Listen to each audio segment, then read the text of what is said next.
Welcome to the Nerd Party.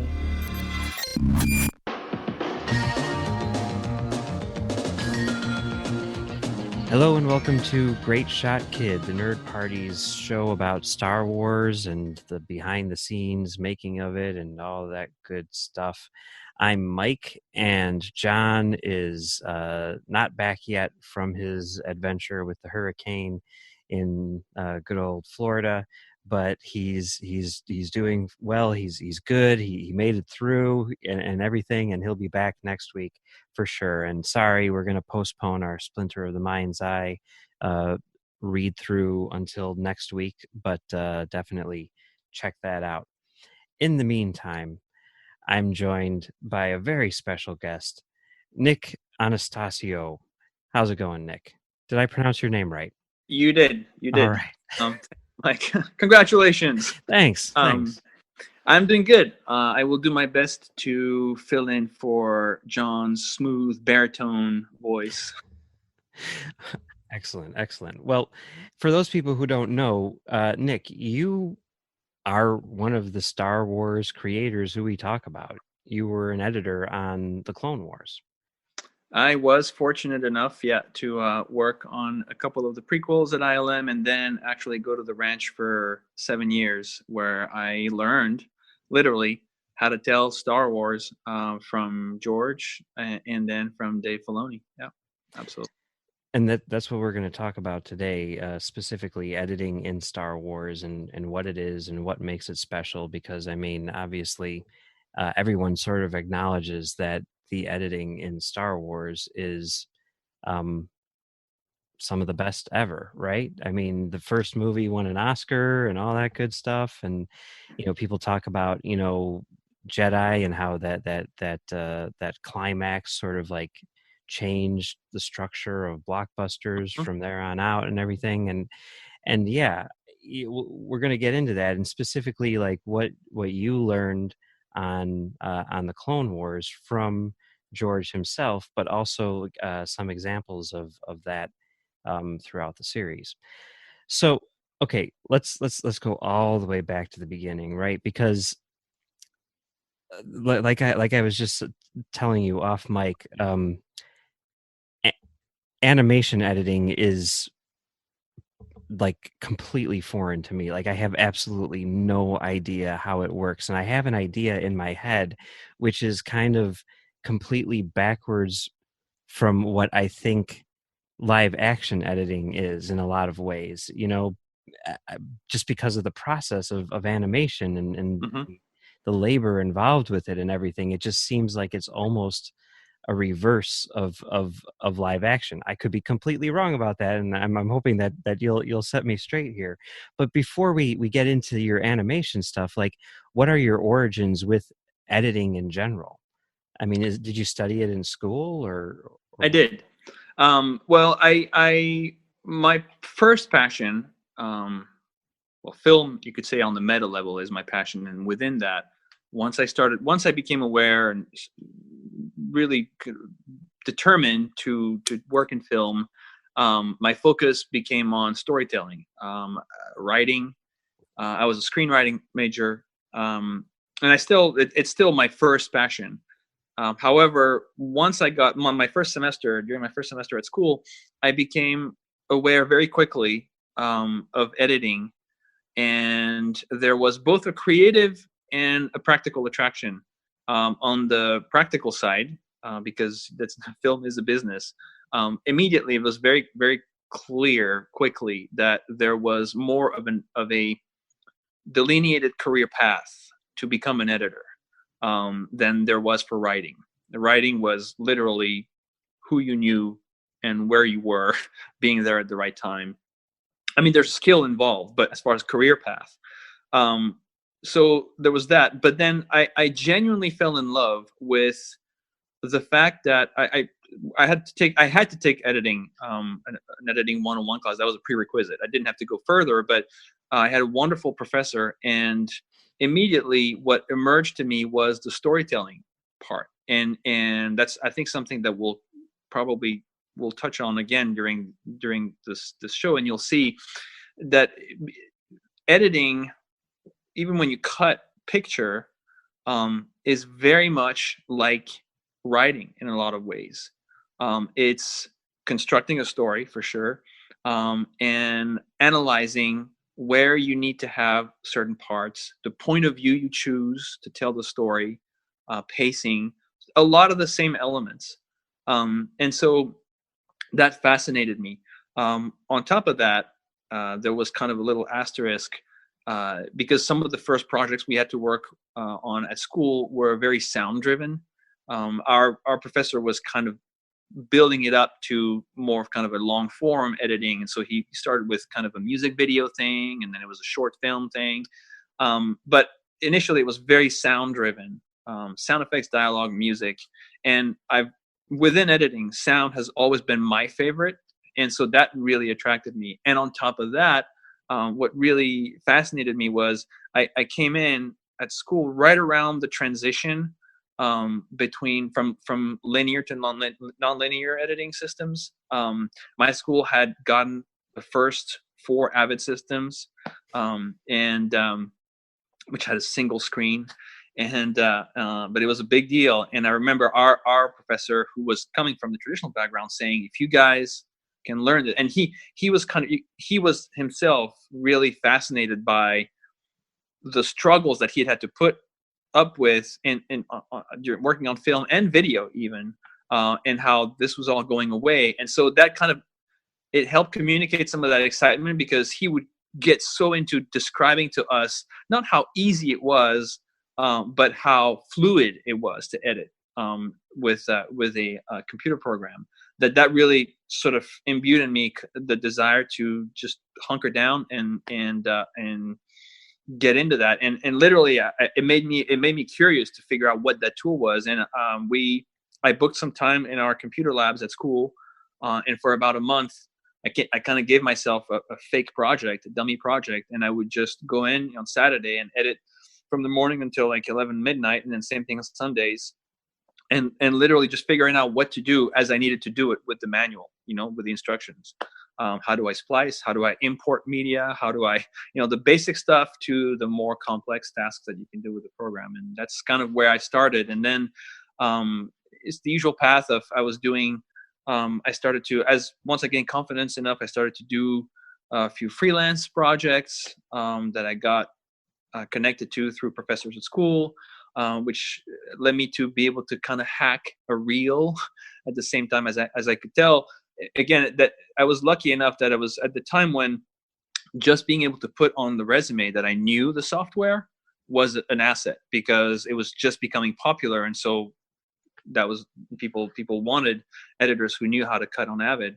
And between my school pedigree and then the gigs that I got, that ended up getting me an internship at ILM, and then the rest is history. Yeah, as someone who has cut with a razor blade and pre-perfed tape and everything like that, I can tell you, like, Avid, oh my God, I can't imagine doing it prior to Avid, to be honest with you. But yeah, I mean, that's really cool. So, once you started working at ILM, I know that, obviously as a visual effects company, you were editing visual effects, correct? Mm-hmm. So how is that different from what you learned in school? I mean, what exactly does a visual effects editor do? That's a very good question. That's the question that your mom and dad ask you, and you just dread answering it, because there's no way you're going to be able. Within 5 seconds, they're going to look at you with glassy eyes, going, "Oh, but that's nice to hear." But basically, okay, first I'll say, kind of in a nutshell, the good thing about starting as a visual effects editor is it's an excellent base. You're right when you said, when you sort of connected it to school. It is almost like furthering kind of what you're learning in school, because you learn from the craft standpoint. You learn a lot of techniques, a lot of things you have to do.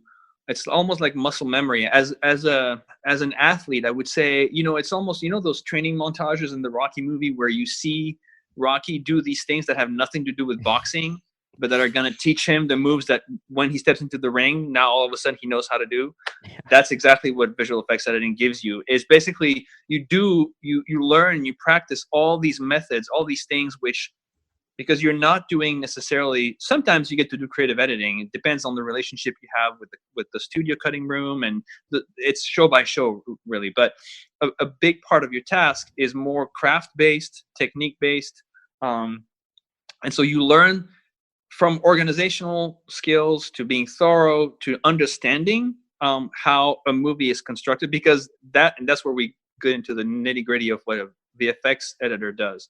Your job, to try to put it as succinctly as possible, is to take the cut fully assembled with all the layers, especially now that we do nonlinear editing, and to deconstruct it completely so that you can understand how all the elements were assembled, scene by scene, shot by shot within a scene, and then now within a shot, layer by layer, because we can have tons of layers depending on the style of the movie, the style of the director, the style of the editor.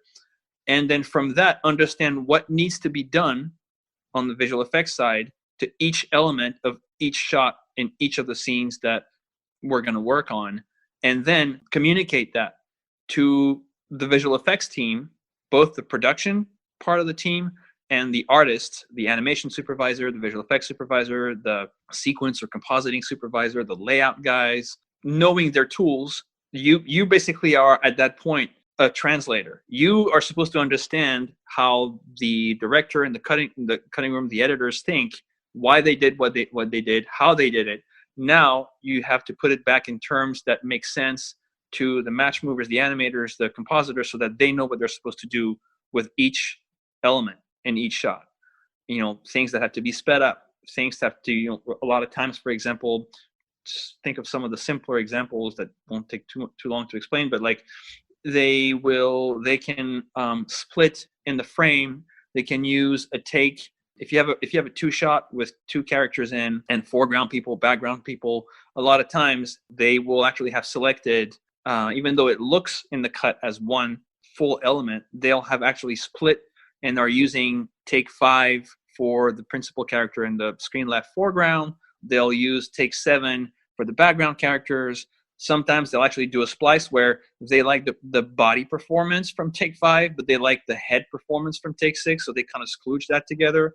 Sometimes they'll add things like they'll do that, but on top of that, one, because the extras in the back or someone wasn't moving fast enough, that part that they've selected for the background has actually been sped up.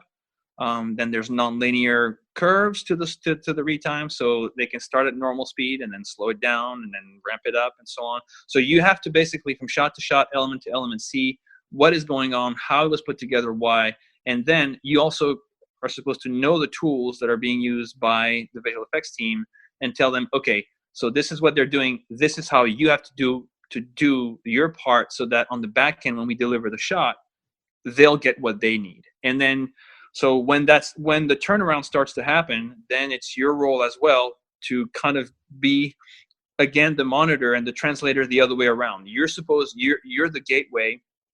You get all the shots, every take, every iteration, from all the different groups, from animation, from compositing, from match move, and so on. And you're supposed to make sure that they're applying all the proper effects and that they're creating the shot in a way that matches what the editor and the director did in the cut. So correct me if I'm wrong, but this sounds very similar, at least part of this sounds very similar to that scene in the episode 1 documentary where Lucas is working with Ben Burt and he's talking about, like moving, different pieces around and everything. And it seems like, as far as that's concerned, like episode 1 might have been one of the early examples of that. I mean, I seem to remember Burt, like after Lucas leaves, Burt's there and he's like, that's how we do it now, or something. I mean, so that was like, I mean, am I correct in thinking that that's sort of what you're talking about there? That's On a much exactly larger scale,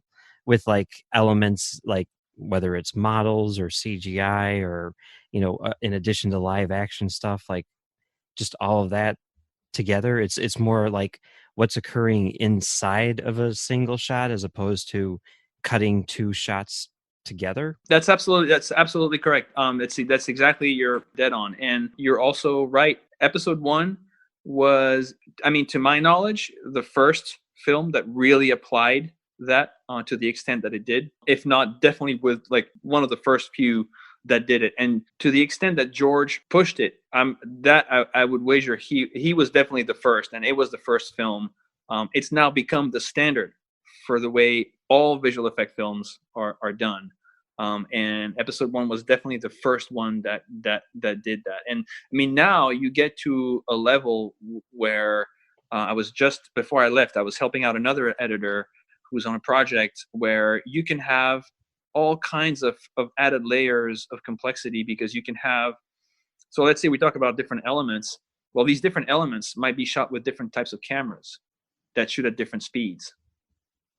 And when you have different types of stock, because now we're very, now that we have such high resolutions, one of our responsibilities is also image quality, image space, color space. And so basically, when you are in this offline world where you're in the cutting room and you're not working with your final image, and you have to work very, very fast because you're with the director, and he or she just wants to see an idea of how the shot's going to play in context in the sequence, you can skloosh things together in a way that is perfectly acceptable in this kind of offline on the monitor of your computer world, tells the story.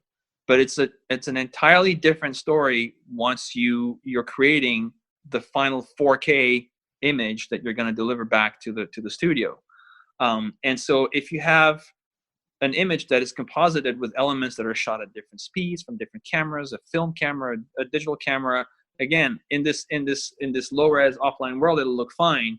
But we have to basically be able to understand what they're doing so that we can talk to the different groups, and at that level as well, make sure that we can get to a stage. If we get to a stage where the compositors, the animators get these elements and they're one-to-one to how they were shot at these variable speeds with different types of source material in terms of color, lighting, it's too late. It's going to take a lot more money, time, and effort to try to make it all fit. So we have to say, okay, well, this is shot with this type of camera instead of that camera. So that is going to have to go through a different pipeline first, so that we can convert it so that it matches the other elements, which are shot by camera A, which is a different type of camera. And so the mosaic has gotten bigger and bigger and bigger. I have to say that, like, your description of all of this sounds absolutely exhausting. There's so many just options to choose from when you're just cutting together like a scene, but then when you're getting into a single shot of a single scene, I mean, it just seems like an epic undertaking. It is. It can be. It definitely, and depending on the type of project, there's a couple of shows we have in house now which are daunting. And there's one that I was on, last fall, which was fairly daunting. It can be overwhelming. I think obviously you have to have kind of a taste for it. So I think you kind of get almost in this sort of, you do have to, I think, first of all, have a knack for kind of having an analytical mind. And it's a kind of forensic investigation, right? Understanding that really liking the puzzle, which I think connects to creative editing. And that's why it's another, I think, really good base to go into creative editing, because you have to really like to kind of this idea of like seeing pieces and then figuring out a pattern or figuring out how to put it all together, or deconstruct it. Whether you go forward or backwards, it's part of the same process. There's on a simpler level in terms of the number of elements to juggle, but kind of the same idea. Recently, I was involved with I was helping out some of the guys on our stage at work. They had shot this footage with this new camera that they're testing, and that camera doesn't record sound. So they were asking me, they had to send it to the studio for them to make selects, and they were asking me to sync the sound, which had been recorded separately. And so at first I think, okay, well, it's simple enough because sound is actually not frame driven. So I just bring in my, I ask them what frame rate does the camera shoot at, and I'll bring in my sound, and it should, in theory, if I sync it up to the to the clap, it should sync up. So they tell me the frame rate of the camera. First of all, they had that wrong, but which it's great because it added an extra layer where you do it the way they told you that. I created a project at the frame rate they told me that I should work at, and it wasn't, obviously something was wrong. So I had to kind of reverse engineer from that and figure out that actually their frame rate wasn't correct. Once I figured the right one, I bring in all the footage, I bring in the sound, I sync it up at the clap, I play, and I can tell right away that there's obviously a problem because as I play, it's in sync at first, but it starts to drift. And the further along you go, the worse the drift is. So obviously there's an issue. So it took me 3 days back and forth because I kept, and I'm not going to get into the technicality of it, but I kept pinging back the stage guys, and I was like, "Did you do this?" No, and then they would come back at me. Of course, that's the back and forth. No, well, you must be doing this wrong. And I'm like, no, I've got this right. So we would go back and forth until I figure out. And they kept telling me, well, I don't understand. You should be able to sync it up because sound is not frame driven. So. And I would tell them, yeah, I know that, which is why I can tell there's a problem. So finally, I figured out that they had recorded the picture at frame rate X, and they had recorded sound not with the actual sound recording device, which would have then recorded, sample rate driven and not frame rate, but with an actual video camera. Mm-hmm. And the video camera they had recorded the sound with was at a different frame rate than the one they had sent me the selects from. Yeah. And so then I was like, well, okay, that's great, but so you've already slaved your sound to a different frame rate now. So now this sound has to be converted without changing the pitch. So I had to figure out how to do that and basically re-export it back and take it into another application because Avid, unfortunately, you can change the length, mm-hmm. but it will change the pitch. So we had to take it into Final Cut, and then in that I was able to rubber band it and change the timing without changing the pitch. So that's the kind of stuff that you do. And I imagine there's an added layer of complexity in that the technology in visual effects is changing all the freaking time, right? I mean, we didn't even mm-hmm. have digital cameras back when, episode 1 was, well, I mean, I guess mm-hmm. we kind of did, but you know what I'm saying? Like, yeah. So, yeah, I mean, I don't know. I mean, it definitely sounds like your job is something where it's constantly in just a state of flux, right? I mean, it's. Yeah. And you have to be, I mean, you cannot be, whether you're comfortable with that or not, you cannot afford to stay motionless because otherwise you're going to just get completely, you're going to fall off the train and fall on the side. I mean, I'm lucky enough, I mean, I keep my mind, or I try to nimble with what's going on and trying different techniques that I hear. But we have a couple of editors on our team who are really on the forefront of experimenting. They are able to carve out pockets of time where they can. And one of our editors in particular has taken the time to learn some Python scripting as well. So she's actually able to not just come up with ideas, but try. She basically is integrating editing now into our pipeline where there's things that are part of our workflows that we are able to write scripts for, which then kind of completely, and that's almost mind-boggling in its own because you can do things at the Avid, which then when you export, whether it's your cut or an EDL of the cut, these tools, and you run scripts in the pipeline that will then take these things that you've exported and then create all this information and do all these things that help us actually communicate what we need to for what's being done in the cut faster to the different people that we work with. It's crazy. Okay, before we move on to the animation, I just have one more question that I have to ask because, I don't know, this is one of my little whatevers. Have you ever had an opportunity to work on or play with an edit droid? No, I have not. I would have loved to, but I did not. I just love the idea of a Laserdisc based editing system. Yeah, I would have loved to. Especially because George talked about the edit droid, and I would have loved to play with one. I mean, I did have to learn when I went a lot further back because, ironically, I kind of got started or thanks to having learned the Avid. But once I got in at ILM, it was a transition. Like the first, at least a good 7-8 years I was there, we were still using film as well as Avids. And it was, when I started, it was actually more film than Avid. Then it was kind of an even balance, and then progressively film got phased out. By the time we left our original location to move to the Presidio, that's when we basically did the hard transition, and because we had an actual film group, and we had, you know, a lot of optical equipment, and all that either got sold, trashed, or retired.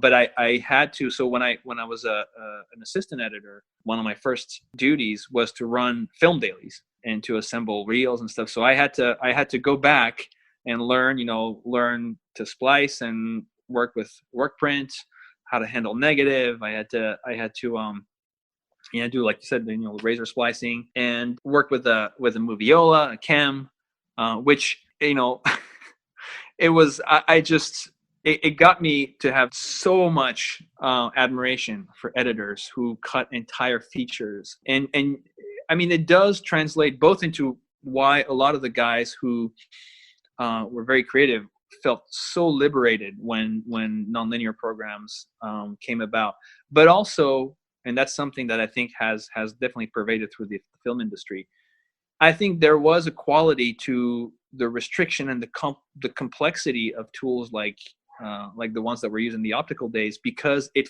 forced you so much more to think about where you were going to do before you did it. You could not afford to be sloppy. You could not afford to be lazy, or else you were going to have a badly cut film, or a film that is just trashed. Okay, that kind of leads into the animation thing. I don't know, or maybe it doesn't, but it seems to me like it does, because I mean, like here it is, like we're just saying, doing live action stuff, and the Avid making or allowing for more creativity in terms of experimentation and stuff like that. But it seems to me anyway, and correct me if I'm wrong, but it seems to me that with animation editing, there has to be a lot more planning ahead of time, because you don't want to be wasteful in terms of the animation which you're producing. So how does the process of editing animation differ from the process of editing film? And I mean, maybe before we get into this, how did you make the transition from ILM to the Lucasfilm Animation and get involved with the Clone Wars in particular? Well, I had seen a very, very early, I don't even know if it was 30 seconds. It was a very early, you could say, teaser.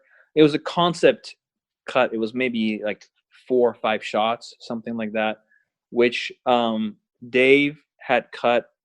It was almost basically a test, a proof of concept, which they had taken to some. It wasn't something big like Comic-Con or some public. I think I forget what event it had been played at, but they had taken it somewhere, and we had done some posts, some onlining work for that at ILM, cutting it with. I had done that for them. I think at the time I had some free time, so somebody had asked me to help out, and so I created this piece, which was a few minutes. I can't remember, 5-6 minutes, which was, these shots with some talking head interviews with Dave and George, and then some cross-cut with some concept art, early stuff that they could show.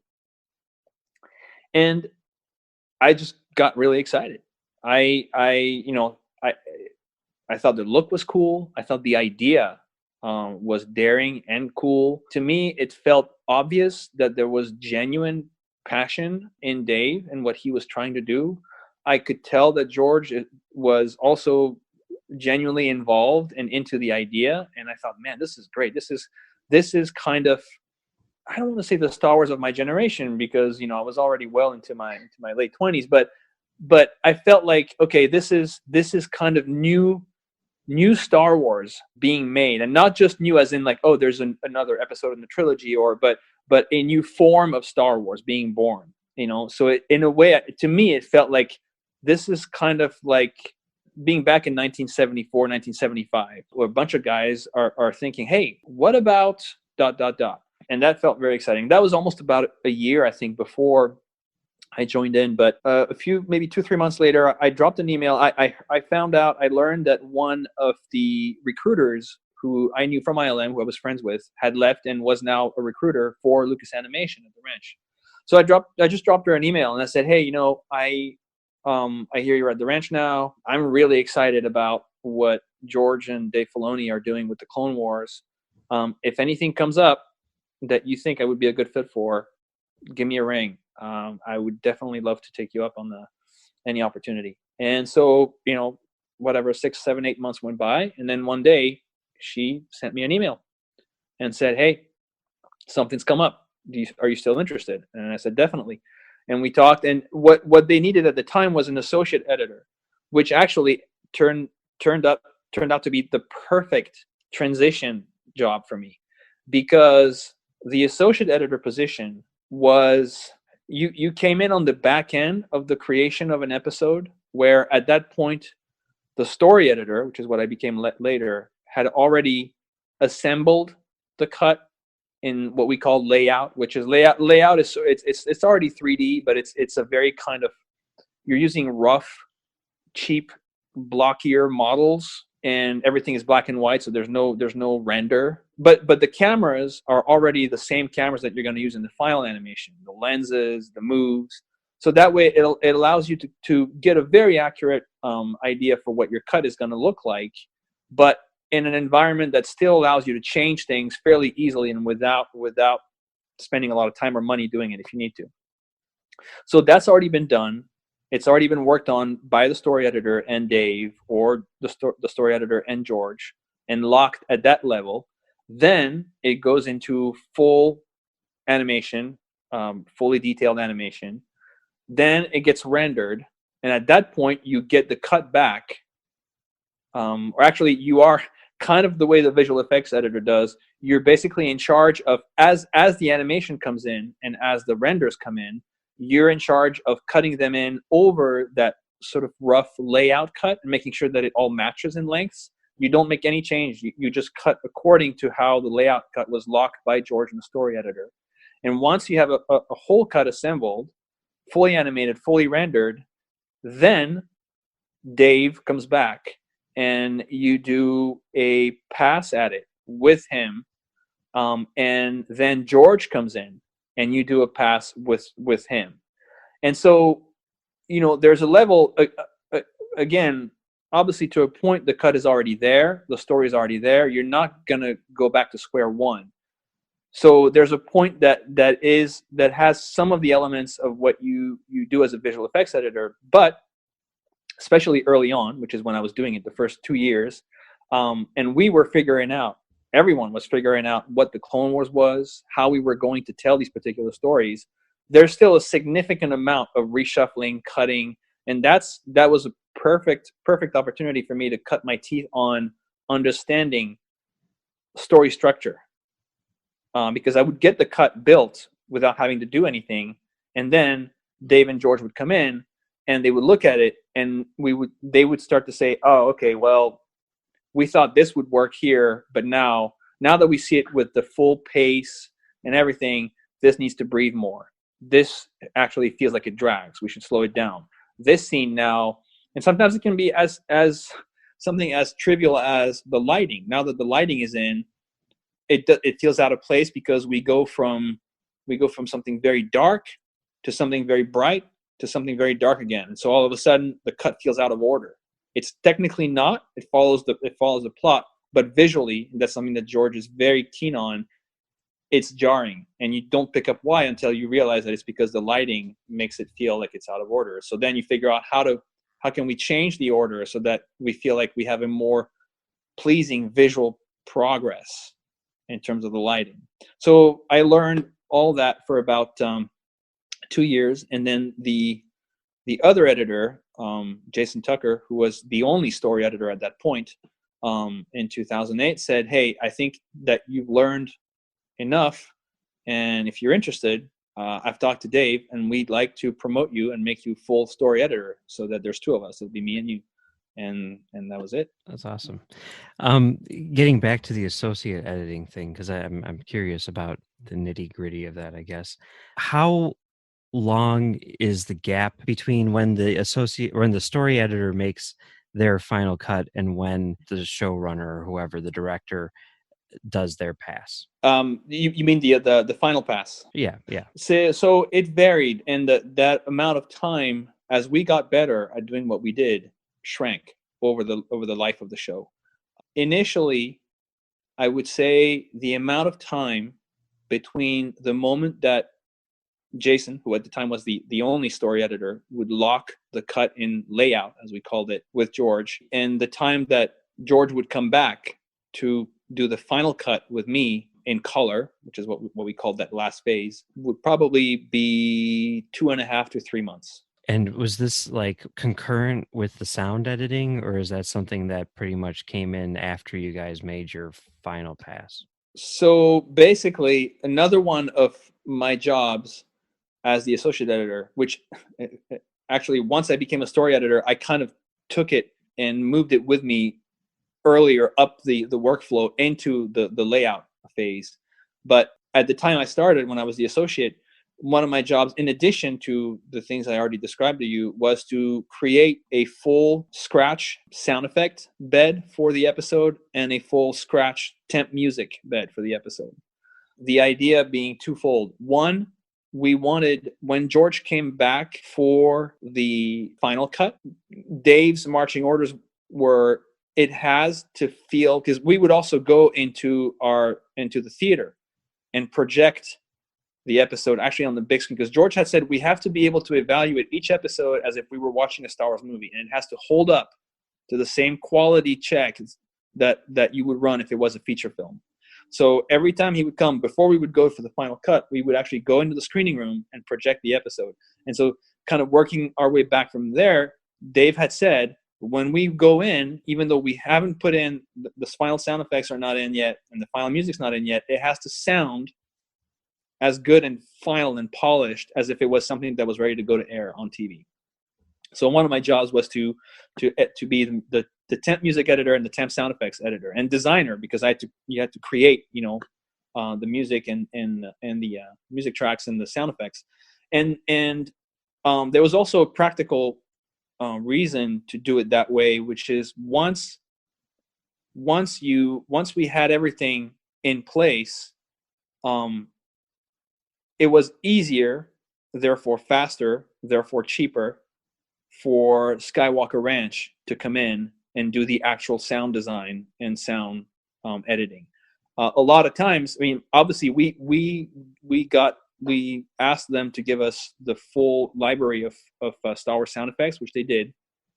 And so basically, and there were times when we knew it was going to be temp because we were going to have a new weapon or a new ship engine or a new something, which we used something that was as close as what we felt was right, but we knew that Dave was going to go talk to Matt Wood and David Acord and have them design something new. But for a lot of time, for anything from Jedi Starfighters to the wind and Wall of Crowd sound effects from Tatooine, all these are things which are going to be what they're going to be. So by already putting them in, they're going to use their own file and they're going to edit it in Pro Tools and get a much better output quality. But basically, we're saving them a lot of time. And so these elements are already in place.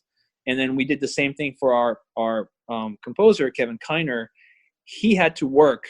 I mean, you have to remember that these are people. I mean, Kevin Kiner does TV, but Skywalker Sound usually never does TV. They're used to work on movies where they're designing and editing the sound for 8 months at a time. And we would ask them to turn around full episodes. And again, George demanded feature quality in a matter of 2 weeks or 3 weeks. So and even though Kevin Kiner, our composer, does TV, again, the demands that George and Dave were putting were very high in the order of, I want this level of quality at that level of time.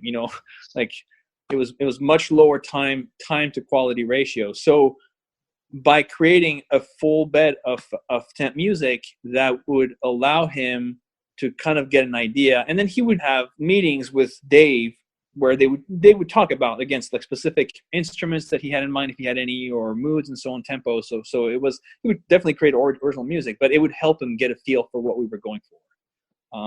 And so that's where how the sound and music came into play. So you said it was about around 2.5 months between the first edit and the final cut or whatever. How much time did you usually have from like when the entire episode was locked, it was done, it was ready for air, to when it actually aired? And I know that it probably changed throughout the course of a season, but generally speaking, like what were you kind of aiming for? About a year on About average. a year. See, About that's just, I mean, there's just something about that which, looking at it in hindsight, right? Because I mean, we all would tune in on Saturday night or whatever it was and see this episode and then be like, damn, or whatever. And then just to think that, reverse engineering that thinking, like there were people who a year ago saw it and that was it. And like I mean, I'm just thinking about it like with Rebels now, like, I was at, Celebration, and, Filoni was there and he showed us the first episode of the new season. And, he's there telling us like this is the final season or whatever. But I'm guessing, based on what you're saying, like it's probably all been done for a while. That's just mind bending. Like as a fan, like this is new information to the world, and yet there is a team of people who have been, have had it there, just sitting there, ready to go for like a year. That's crazy. It's crazy. I don't know. Yep. Just Yep. blows my Yep. mind. Yeah. It was, and I mean, and initially, like I said, it would average out to about a year.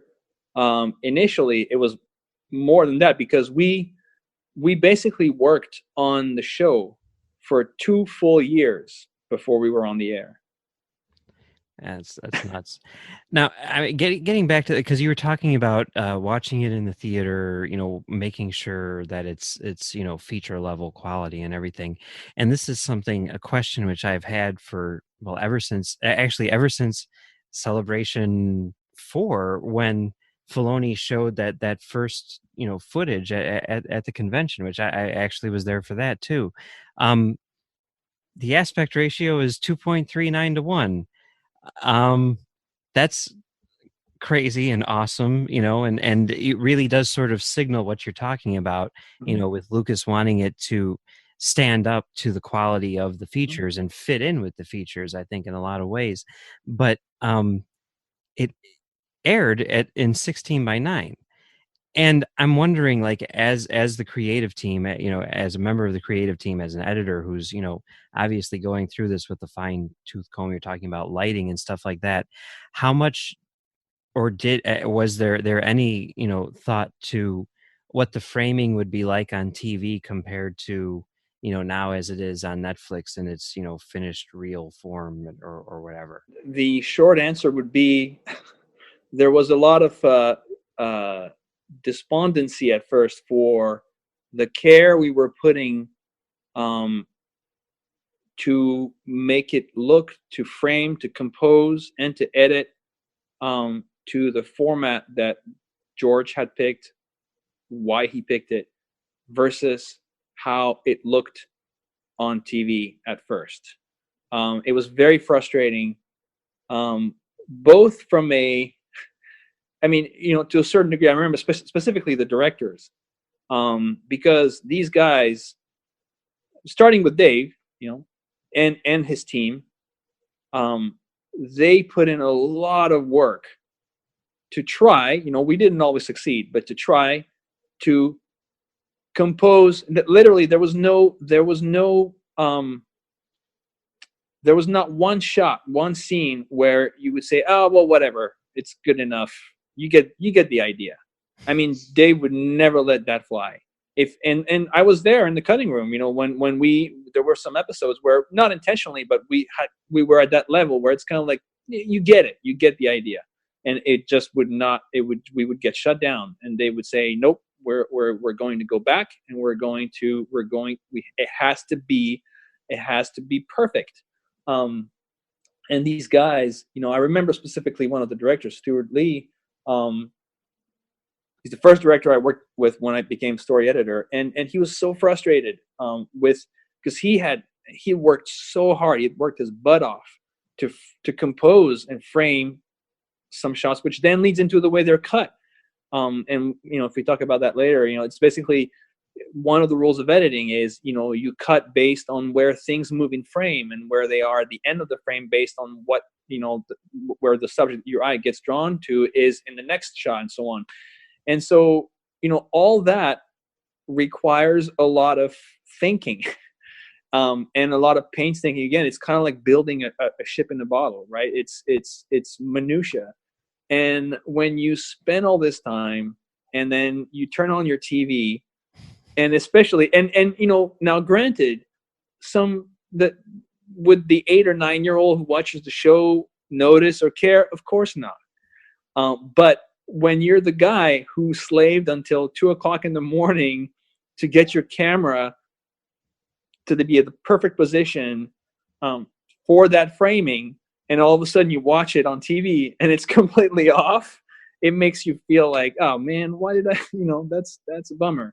So yeah, it was. We were definitely aware, and we would have all kinds of jokes about the way we watch it and not watch it. We would have viewing parties, and I remember one time actually we were supposed to screen. I think it was one of our season premieres. I couldn't tell you which one, but however, whoever had set it up, we got into the screening room, and they were projecting kind of this feed that we were getting from Cartoon Network.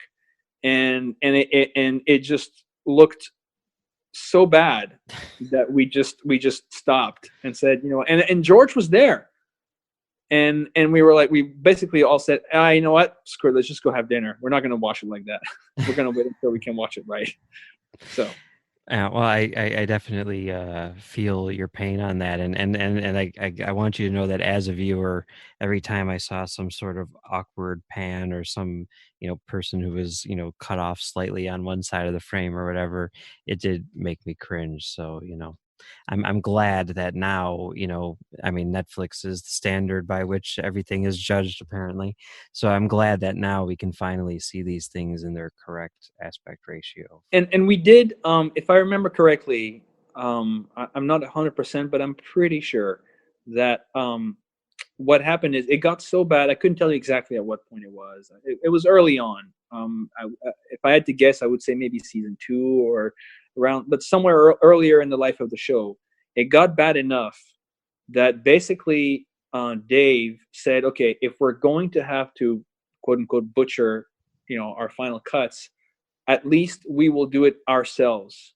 I don't want people who don't know and don't care, don't understand what we did, to do it arbitrarily. And what we did is we already had an online process that ILM was doing for us, where they would take the final cut and they would online it with the source frames and do a color correction pass. So we rolled that into that process. One of the editors there at ILM would actually be in charge of creating it's not really a pen and scan, but that edited version for framing, and try as much as possible to make it still feel right.